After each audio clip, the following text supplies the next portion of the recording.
नमस्कार. चॅनलवरती आपले स्वागत आहे. जरांगे पाटील यांचं आमरण उपोषण स्थगित. 25 जानेवारीपासून आमरण उपोषण करीत असलेले जरांगे पाटील यांनी आज दिनांक 30 जानेवारी रोजी आपले आमरण उपोषण स्थगित केले. सलग 6 दिवस चालणारे हे आमरण उपोषण आज स्थगित झाले. यावेळी उपोषण स्थळावर खासदार बजरंग सोनवणे, आमदार सुरेश धस, आमदार प्रकाश सोळुंके, जिल्हाधिकारी श्रीकृष्ण पांचाळ, जिल्हा पोलीस अधीक्षक संजय बन्सल, जिल्हा आरोग्य अधिकारी डॉक्टर जयश्री भुसारे इत्यादी मान्यवर उपस्थित होते. यांच्या उपस्थितीत मनोज जरांगे पाटील यांनी आपले उपोषण सोडले.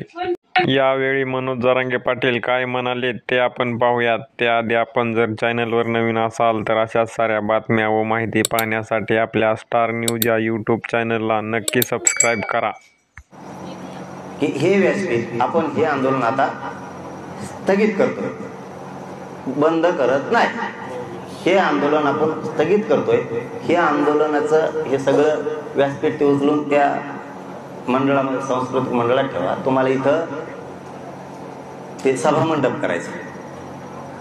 आता शक्यतो इथून पुढे उपोषण होणारच नाही. आता समोरासमोर लढायची तयारी ठेवायची आता.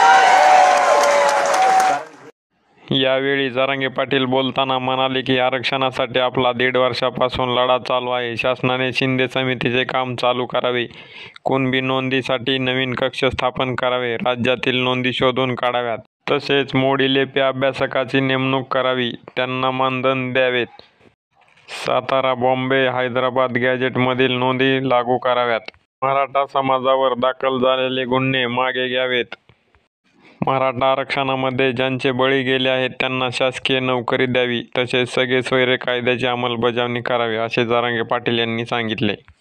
आमच्या मागण्या मंजूर झाल्या नाहीत तर लवकरच मुंबईवर मोर्चा काढू, असे मनोज जरांगे पाटील यांनी सांगितले.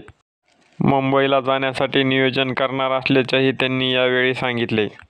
मुख्यमंत्र्यांनी आमच्या मागण्या मान्य कराव्यात, आमच्या मागण्या पूर्ण करा, असे मुख्यमंत्री यांना आवाहन केले. आमच्या मागण्या जर मान्य नाही झाल्या तर मुंबईला येऊन आंदोलन करू, असा इशारा जरांगे पाटील यांनी सरकारला दिला आहे.